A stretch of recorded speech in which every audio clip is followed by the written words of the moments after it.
नमस्कार, मैं हूं सुब्रत भट्टाचार्य और आप देख रहे हैं युग करवट न्यूज़। आज हमारे साथ प्रधान संपादक सलामत मियाँ के साथ मौलाना आज़ाद एजुकेशन फाउंडेशन के सदस्य और उत्तर प्रदेश अल्पसंख्यक आयोग के पूर्व सदस्य सरदार SP सिंह भी स्टूडियो में मौजूद है। उनसे कई मसलों पर बात करेंगे, साथ ही ये बात जानेंगे कि आखिर इस लॉकडाउन में जो धार्मिक संगठन है वो क्या कर रहे हैं। सर नमस्कार। नमस्कार भट्टाचार्य जी, बहुत बहुत धन्यवाद। और SP सिंह जी का भी, आपका भी बहुत स्वागत है। आपका बहुत बहुत स्वागत। धन्यवाद। मैं युग करवट को धन्यवाद करता हूं। आज रिजर्व बैंक ऑफ इंडिया ने एक महत्वपूर्ण घोषणा की है। रिजर्व बैंक ऑफ इंडिया ने 0.5 रेपो रेट घटा दिया और साथ ही EMI पर 3 महीने की मोहलत दी है। पहले भी ये मोहलत दी गई, लेकिन लोगों का कहना है कि बैंक वाले EMI काट ही देते हैं। क्या देखिए, ये बात आपने सही कही कि इससे पहले 3 महीने के पहले भी ये आदेश हुए थे कि कोई EMI नहीं होगी, और आज फिर ये हुआ है। लेकिन पिछली बार भी जब बैंकों से बात की गई तो उन्होंने कहा कि ऐसा कुछ भी नहीं है, और सभी की EMI यही है, सभी ने अपना EMI जमा कर रहे हैं लगातार। फिर इसके अलावा इसमें एक ये भी चीज़ आई है कि अगर आप 3 महीने बाद जमा करेंगे तो इसका ब्याज आपको 3 महीने का भी लगेगा। तो ये देखिए, कोई इसमें राहत नहीं कह सकते इसको आप। अगर आप ये 3 महीने बाद जाएंगे तो 3 महीने का भी ब्याज आपको देना पड़ेगा। तो इसके मायने आपको फिर 9 महीने का ब्याज हो गया एक तरीके से, अलग अलग जगहों पे देंगे तो इससे कोई राहत नहीं है। बट हाँ, कम से कम ये है कि इस समय अगर किसी के पास पैसा नहीं है और 3 महीने बाद जमा आएगा कहीं से तो जमा कर सकता है। बट इसको आप कोई राहत नहीं कह सकते। राहत इतनी है कि सिर्फ जो है आप 3 महीने का टाइम मिल जाएगा, बट उसको आपको एक्स्ट्रा ब्याज देना पड़ेगा। जी हाँ, इसमें कोई राहत वाली बात नहीं है, सिर्फ 3 महीने का समय दिया जाता है और ब्याज देना पड़ता है। ये एक तरीका का एक्सटेंशन हैगा, ये कोई राहत नहीं है, सिर्फ एक्सटेंशन है। ये राहत नहीं है, ये टेंशन है। एक्सटेंशन है, सॉरी, एक्सटेंशन के साथ टेंशन भी। अगर ये इसमें सवाल ये उठता है कि अगर बैंक, जो प्राइवेट सेक्टर बैंक है, पब्लिक सेक्टर बैंक है, वो अगर रिजर्व बैंक के आदेश को नहीं मानते हैं तो फिर ऐसे आदेश देने से क्या फ़ायदा? नहीं, देखिए बिल्कुल है, लेकिन उस पर तो जिम्मेदारी RBI की है कि अपने आदेशों का पालन कराएं पूरी तरह से। और ये खाली बैठ के प्रेस कॉन्फ्रेंस करके ये एक आदेश जारी करके ही तशरीह नहीं करना चाहिए। इसको फिर इसकी मॉनिटरिंग भी होना चाहिए, और अगर RBI इसकी मॉनिटरिंग करेगा तो जाहिर है कहीं ना कहीं फिर बैंक जो है वो अपना इस पर अमल करेंगे। मैं बता दूं कि सरदार SP सिंह BJP के वरिष्ठ नेता है। अब थोड़ा सा सरकार से जुड़ी कुछ खबरों पर चर्चा करते हैं। पिछले 5 दिनों से वित्त मंत्री निर्मला सीतारमण एक के बाद एक घोषणाएं कर रही हैं, लेकिन लोगों को अभी राहत नहीं पहुंच रही है, उनके जेब में पैसा नहीं आ रहा है। सर, क्या है इन घोषणाओं का लोगों तक राहत नहीं पहुंच रही है? लोग बड़े नाराज हैं कि उनके पास पैसा नहीं है, कोरोना के दौरान लॉकडाउन से बड़ी मुश्किल में है वो लोग। नहीं, जहाँ तक बात है राहत पैकेज के देने की, आपने देखा 5 दिन लगातार वित्त मंत्री जी ने अलग अलग विषयों को लेकर अलग अलग पैकेजेस अनाउंसमेंट किए हैं, और वो सारे के सारे 2-3 दिन में डिस्बर्समेंट करने की बातचीत उन्होंने कही थी कि हो जाएगा। और मैं समझता हूँ सरकार जो है जो कहती है वो करती है, और वो उन्होंने उस बात को पूरा करते हुए इन चीज़ों के ऊपर पूरा अध्ययन करने के बाद ही सारी चीज़ों की घोषणाएं की गई हैं, और ये पैकेज सारा जा रहा है। और जो बात आप कह रहे हैं लोगों को थोड़ी सी परेशानी वाली बातचीत है, तो जाहिर बात है जो प्रवासी ये मज़दूर हैं या और जो छोटे कामगार वगैरह हैं, उनके साथ थोड़ी सी दिक्कत मैं भी मानता हूँ, मैं व्यक्तिगत रूप से भी मानता हूँ उनके साथ थोड़ी, क्योंकि पैसा सीधा बैंक अकाउंट में जाता है। आज की डेट में आदमी को ज़रूरत है नगद पैसे की, वो विषय एक अलग है। अच्छा, ये मेरा सवाल ये है, जैसे कि अमेरिका, कनाडा और जर्मनी ने जो है बेकारी भत्ता दिया था वहाँ के नागरिकों को, तो आपको लगता नहीं कि केंद्र सरकार को भी ऐसी कोई पहल करनी चाहिए थी? सरकार ने ये, देखिए उसके लिए भी हमारे यहाँ एक BPL की योजना रहती है, तो वो एक स्तर है, एक लिमिट है, उस लेवल तक तो भत्ता देती है सरकार, उसको उसमें कहीं नहीं, मेरा सवाल, लेकिन वो तो एक व्यवस्था चली आ रही है। इस समय जो लॉकडाउन हुआ है ये तो कभी हुआ नहीं ना देश में, पहली बार हुआ है। तो ये पुरानी व्यवस्थाएं BPL वगैरह वो तो अलग है। इस समय तो जैसे विदेशों ने की है, तो आप मानते नहीं यहाँ भी होना चाहिए थी? ये बात आपकी सही है, ये एक अच्छा सुझाव भी है, मैं मानता हूँ ये एक बहुत अच्छा सुझाव भी है कि इस तरीके की व्यवस्था अगर यहाँ रहती तो और भी अच्छा रहता। लेकिन उसमें एक्चुअली क्या है ना, फिर इसमें क्राइटेरिया आपको बनाना पड़ना और किस तरीके से उसमें बहुत बड़े पैकेज की आवश्यकता होती है। और देश की अर्थव्यवस्था जो है इस समय, हम सब जानते हैं कि इस समय जो ये पिछले 2-3 महीने में जो सरकार ने इतना बड़ा पैकेजेस दिए हैं, और ये भी अपने आप में लोगों को मदद करने के हिसाब से दिया है, लोगों को आर्थिक रूप से भी थोड़ा सा और मजबूती देने की बातचीत करी है। नहीं, इसमें मेरा एक सवाल इसी, आपने पैकेज का जिक्र किया है, तो जो 2 लाख करोड़ के पैकेज की बात है, 20 लाख करोड़ के पैकेज की बात है, तो इसमें ये बताते हैं कि जो बजट का भी 18 लाख करोड़ इसमें हैगा, ऑलरेडी जुड़ा हुआ है। और माननीय प्रधानमंत्री जी ने भी ये बात कही थी कि कहीं ना कहीं अगर इसको सबको जोड़ दिया जाए तो शायद ही 20 लाख करोड़ है। तो ये तो बजट वाला पैसा है ना। बजट वाला पैसा है, इसमें ऐसा ना, जो कुछ चीज़ें ऐसी हैं जो आपको एक इसको अकेले करके आप मत देखिए, क्योंकि प्रधानमंत्री जी ने अपने उस दिन के भाषण में बिल्कुल क्लियर स्पष्ट कर दिया था कि किस किस तरीके से कैसे रहेगा।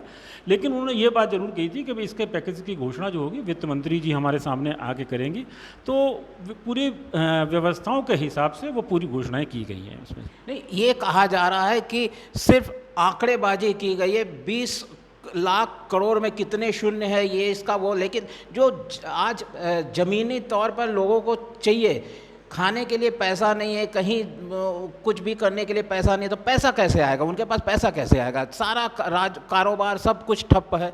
नहीं देखिए, ये एक हमारे देश में पहली बार, मैं देश की बात किया, ये तो पूरे विश्व में एक प्राकृतिक आपदा एक पहली बार हम लोग देख रहे हैं जो इस तरीके से हुआ है। तो इस तरीके का कभी आकलन किसी ने किया भी नहीं था, कभी ऐसा भी कभी संभव हो पाएगा। मतलब इतना कुछ धरातल पे होने के बावजूद एक वायरस ने जो पूरे विश्व की स्थिति बना दी है, तो ये वाकई एक बड़ी चिंता की बातचीत है। और जो आप अर्थव्यवस्था की जो बातचीत कर रहे हैं, इसमें जितनी मदद सरकार ने की है, मैं समझता हूँ अपने आप में बहुत आगे जाकर प्रधानमंत्री जी ने इसमें गरीब मजदूर का, किसान की और छोटे कामगारों की जो मदद की है, उनको लोन देने का काम जो किया है और उनको जो आर्थिक रूप से मदद देने। नहीं, जैसे अभी आपने बात करी कि लोन दे के मदद की, तो लोन दिया ना, कर्ज दिया, उधारी दी, मदद कहाँ से हुई? देखिए, एक चीज़ होती है, आप आते हैं, अब सरकार से अगर इस तरीके की इमदाद ही सरकार देने लगे तो फिर सरकार तो फिर बात ही ख़त्म हो जाएगी। भट्टाचार्य जी के हमारे भाई जो हैं बीजेपी में हैं, शायद मुझे लगता है खुल के बोल नहीं पाएंगे, तो आप तो इनसे धार्मिक वाले सवाल ज़्यादा करें, संगठन वाले ज़्यादा अच्छा रहेगा। वो बात सही है, सरकार का काम जो है वो इमदाद बांटना नहीं है और आत्मनिर्भरता बने हम सब, उसके लिए हम खुद को ही प्रयास करने पड़ेंगे, हम सबको खुद के लिए प्रयास करने पड़ेंगे। और सरकार उसके लिए, आप आत्मनिर्भर बने, उसके लिए आर्थिक सहयोग वैसे दे सकती है। लेकिन जैसे आप कह रहे हैं, इमदाद बांटने वाली बात, एक लेवल तक तो इमदाद जाती है, उससे ऊपर के लेवल पे अभी तक का हमारे देश में कभी ऐसा रहा नहीं है। तो इसलिए मैं नहीं समझता कि अभी ऐसी कोई स्थिति आ पाई है। जी, सरदार एसपी सिंह का मानना है कि सरकार का काम इमदाद बांटना नहीं है, बल्कि लोगों को आत्मनिर्भर बनाना। शायद इसीलिए अब प्रधानमंत्री नरेंद्र मोदी ने आत्मनिर्भर भारत योजना की शुरुआत की है। आइए बात करते हैं गाज़ियाबाद की। गाज़ियाबाद में आज डीएम प्रेस वार्ता कर रहे हैं। जिस वक्त हम अब ये समाचार दे रहे हैं उस वक्त डीएम की प्रेस वार्ता चल रही है। हो सकता है कि कल से दुकानें खुल जाए। सर, यही? नहीं, बिल्कुल सही है कि, और पूरी तरह उम्मीद है अब कि शायद जो है ये दुकानें खुल जाएंगी, क्योंकि लगातार इसमें प्रयास किए जा रहे थे, व्यापारी मंडल भी मिल रहे थे, व्यापारियों ने भी अलग अलग लिख के दिया था। बट इसमें जिस तरह की ये खोलने की इजाज़त दी जा रही है, उसमें काफ़ी उन्होंने कुछ बंदिशें भी हैं उसमें, कि उसके करके सैनिटाइज होगा, सोशल डिस्टेंसिंग, फिजिकल डिस्टेंसिंग का पालन होगा, और तमाम कुछ जो छूट दी गई हैं, लेकिन उसमें कुछ बंदिशें भी हैं, इसका पालन करके ही उन्होंने कहा कि इसको खोला जा सकता है। अब देखिए, बाकी जो गाइडलाइंस रात तक आएंगी उसके बाद ही कुछ कहा जा सकता है। या शाम को गाइडलाइंस आएंगी और उम्मीद की जा रही है कि कल से गाज़ियाबाद के बाज़ार खुल जाएंगे।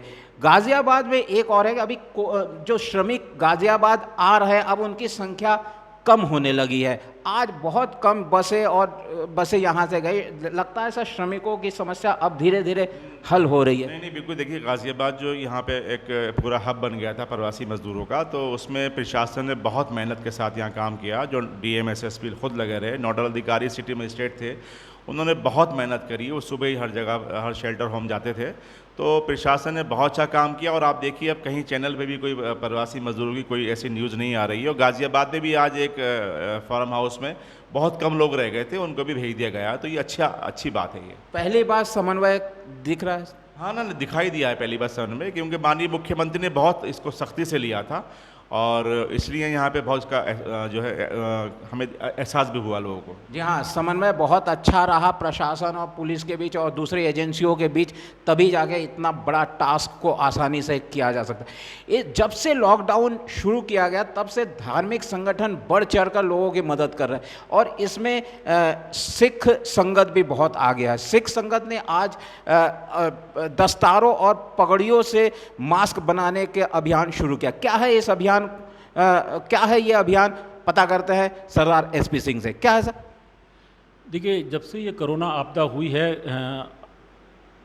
अगर मैं कहूँ सरकार ने जितनी इमदाद दी है उससे कहीं गुना बाकी सामाजिक संगठनों ने इस शहर की मदद की है, लोगों की मदद की है। और उसमें सिख समाज भी कभी पीछे नहीं रहा है, सिख समाज भी बढ़ चढ़ कर रहा है।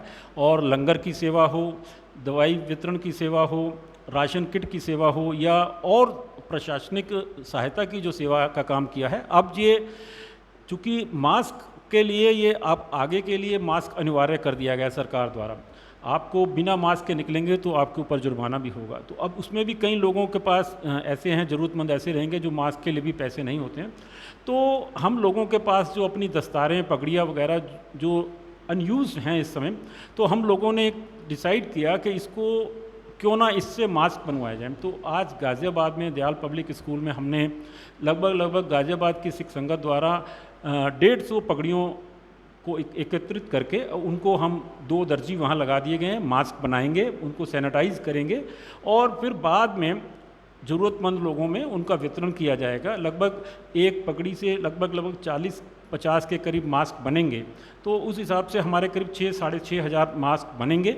और हम अभी और लोगों से अपील कर रहे हैं कि जिनके पास अनयूज़ इस तरीके की दस्तारें या पगड़ियाँ हों, वो या तो किसी नज़दीक के गुरुद्वारे में दे दें, या हमारे में से जो भी प्रमुख लोग गाज़ियाबाद जिसको समझते हों उनको आप फ़ोन करके आप उनको दे दें। उनके यहाँ से पगड़ियाँ ले जा सकती हैं, और हम इसको मास्क बना के लोगों में वितरण करेंगे। गाज़ियाबाद के लोग एक सवाल पूछ रहे हैं कि इस कोरोना संकट काल में बीजेपी के बड़े बड़े नेता आखिर है कहाँ, उन्हें वो दिखाई क्यों नहीं दे रहे?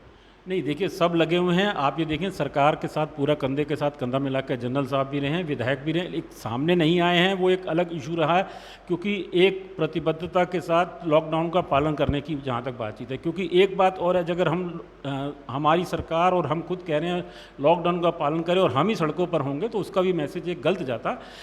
लोगों की जहाँ तक मदद करने की बात है, अपनी तरफ से, अपने लोगों की तरफ से लोगों के पास बनवा के जहाँ जिसकी जितनी मदद हो रही। महानगर अध्यक्ष संजीव शर्मा भी पूरे लोगों के साथ कंधे के साथ कंधा मिला के बीच में रहे हैं, लगे रहे हैं, काम करते रहे हैं। जनप्रतिनिधि भी लगे रहे हैं, महापौर भी हैं, विधायक भी हैं सारे।